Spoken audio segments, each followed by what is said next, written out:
So you've read the video title, and I reckon I can guess what you're thinking.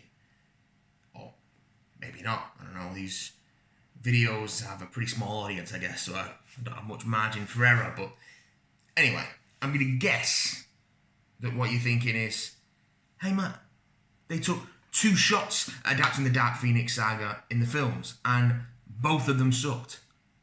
Can the original story really be that good? Yes. Yes, it can. And I'll tell you for how, and I'll tell you for why. But first, we've got to do a little background on the old X-Men. The X-Men launched in 1963, part of the wave of revolutionary superhero books that Marvel put out during that decade. However, X-Men never really landed in the same way most of its contemporaries did. Writer Roy Thomas made efforts with artist Neil Adams to revitalise the title in 1969, but as the 70s arrived, flagging sales meant that after number 66, the book became a series of reprints of old X-Men stories. It took the introduction of a new team of more diverse X-Men in Giant Size X-Men number 1 to properly revive the ailing franchise. Len Wein and Dave Cockrum put together that first story, and Chris Claremont would join as writer with X-Men 94, the first new X-Men story in 5 years. Now, Claremont soon took over full writing duties and famously shepherded the X-Men into unimagined heights of popularity. The key to Claremont's success was grounding the adventures in the characters' interpersonal relationships, giving a soap opera-like feel to stories that would take place in deep space, hidden prehistoric lands, on alien worlds, under the ocean, and even the demonic limbo dimension. As broad and ambitious as the stories got, it was the characters that drove the drama. The Dark Phoenix saga, taking place in issues 129 to 138 of Uncanny X-Men, is perhaps the first masterpiece of Claremont's truly superb run with the X-Men, and it brings the title crashing into the 80s with a bang. Difficult to boil down into a single paragraph. The very basics concern Jean Grey's increasing powers growing beyond her control, twisting her into a dark version of herself. And this is helped along by attempts of the mysterious Hellfire Club to eliminate the X-Men, manipulating Jean with the aid of Jason Wingard, aka Mastermind, into being their Black Queen and destroying her teammates. Although this plan is foiled, the trauma suffered by Jean triggers her transformation into Dark Phoenix, unleashing her full potential as a being so powerful she threatens her friends, her planet, even the distant stars. There are aliens, starships, new mutants, new villains. This story takes the drama across the galaxy, introduces new faces and brings back old friends, hits the heights of triumph and the depths of tragedy. X-Men stories are always at their best when, at their core, they focus on the characters and their relationships, no matter what comic book wackiness is going on around them. A top-tier X-Men story even uses said comic book weirdness to add depth to the relationships and uses them to ground the weirdness that can and does go on. That's what Claremont did at his best, and that's what he does here. The relationship between Cyclops and Phoenix, between Scott Summers and Jean Grey, has been a core tenet of X-Men mythology since the very start. Underneath the cosmic adventures and secret societies, the Dark Phoenix saga is about their connection. It starts with them reaffirming their love for one another, which is first tested by Wingard's manipulations, and then by the emergence of Dark Phoenix. It's Scott's love for Jean that stays her hand for long enough for Professor X to seal away the Phoenix, and it's Jean's love for Scott that allows the Phoenix to later break those seals, leading to Jean's decision to end the nightmare by her own hand. Cyclops had become the core of the X-Men in Claremont's run, taking a more active leadership role with the new team as Professor Xavier stepped back. It's still a dysfunctional group, and that's exacerbated here by Xavier's attempt to wrest control back from Cyclops, a confrontation that's only diffused by the discovery of 2 new mutants. There's a volatility to this group, with Wolverine at the centre, a detonator waiting to trigger a meltdown, and Cyclops has his hands full trying to stay in control. Wolverine really comes to the forefront of the X-Men in this story as well, and it's from this point onward that his rise to popularity would truly begin in earnest, with special thanks going to his spotlight role steamrolling the Hellfire Club guards in issue 133.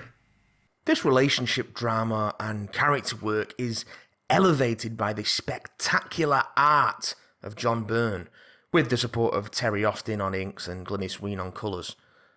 Byrne was deeply involved in the writing process as a co-plotter with Claremont. His mastery of composition is used to incredible effect, giving a backdrop to the events that ground these characters in a mostly familiar world. There are the rain-soaked streets of New York, the wide-open desert and mountains of New Mexico, and the bright Chicago suburbs where we first meet Kitty Pryde. The open, clean New Mexico horizon gives Scott and Jean's mountaintop picnic a sense of hopefulness, a bright gleam of optimism. Compare this with the claustrophobic shadows of Wolverine stalking through the Hellfire Club's basement, broken by bright splashes of light as he pounces on his prey.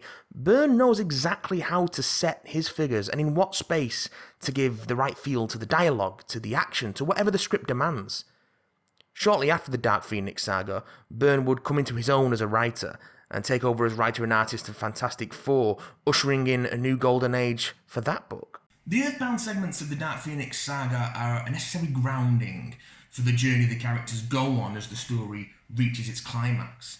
John Byrne's recognisable world soon gives way to something bigger, something grander, as the story moves into the stars. Jean Grey's Phoenix powers go into overdrive, and the Dark Phoenix devours a star, destroying an entire inhabited star system and giving the Shi'ar Empire a thirst for vengeance and justice. The breadth of this story is truly epic. It's a long journey from introducing new X-characters Kitty Pryde and Dazzler, through the depths of the Hellfire Club, establishing villains Emma Frost and Sebastian Shaw, the X-Men laid low by the emergence of Dark Phoenix, to Xavier subduing the dark side of Jean's psyche. But it's at this seemingly final point, when the Shi'ar intervene, that the story reaches its true climax. The X-Men are forced to fight for Jean's survival, and once again, the interpersonal drama is what drives the story, shining through John Byrne's sci-fi dressing. None of the genre trappings distract from the tale of a group of fire-forged friends failing to save a woman they all care about. Claremont's grand poetry paired with the striking images conjured by Byrne give this story a heroic, tragic feel. We see a slow descent for Jean, a fall from grace in the way she treats enemies and allies through the course of the saga, and it's at the climax that she's able to regain a degree of control and dignity by ending things on her terms. There's so much good stuff going on in the Dark Phoenix saga that I struggle to really give this look at it a proper structure, to keep the flow of thoughts coherent rather than just rattle off a list of great moments. The story goes to so many places that trying to plan a route through all the best parts of it it's like planning a journey on the London Underground with a black and white station map. Both its live-action adaptations have failed to capture the things that are great about it, because these things are so particular to the medium of comics. Things like the marriage of writing and art, of narrative and panel progression, the voice that narrates the story, deepening our understanding of events and thoughts, the ability to see characters speak and think simultaneously, their inner lives laid bare. Well, there's also the sense of this epic itself being part of an even larger narrative. The Dark Phoenix saga can be read in isolation and enjoyed just fine, the story being designed to be read in monthly installments requiring a certain amount of recapping and explanation baked in. But it's clearly taking place in a developing, living world.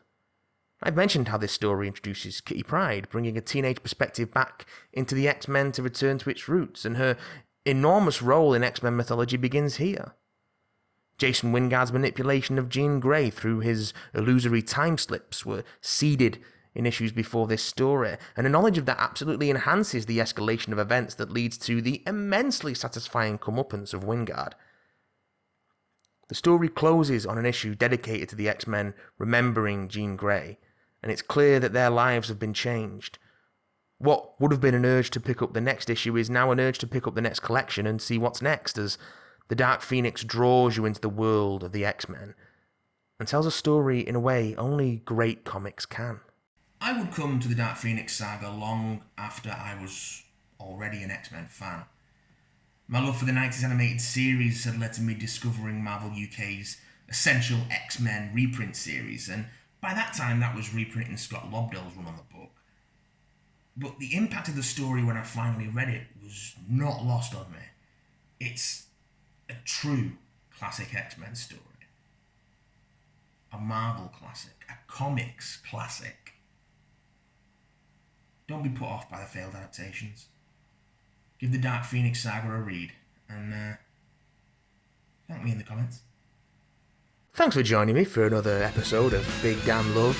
And don't forget, you got the Big Damn Cast coming every Friday here on YouTube, Thursday, if you're following on the audio feeds. And if you'd like to support the show, you can do so over at patreon.com/BigDamnCast. Don't forget to follow us on Twitter at BigDamnCast. And of course, if you want to see us do some live stuff, head on over to twitch.tv/BigDamnStream.